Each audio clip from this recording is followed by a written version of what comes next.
En sommer flog die Fledermaus en boche en rondom ims haus. Kvitt väder såg man av raus, flog ims haus die Fledermaus. En grose boche rufen opp, hang innerst streverst med det kopp. En fluktig kleine Fledermaus, vorst und Kirsch und im Inselhaus.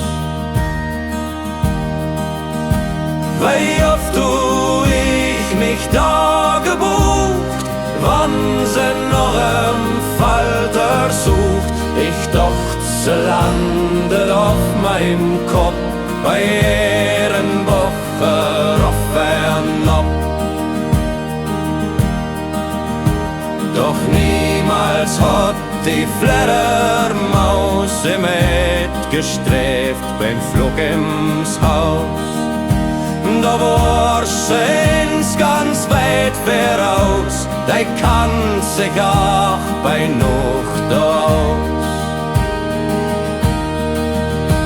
So weg out Radarsystem, bleib ein Flug fair ins Game.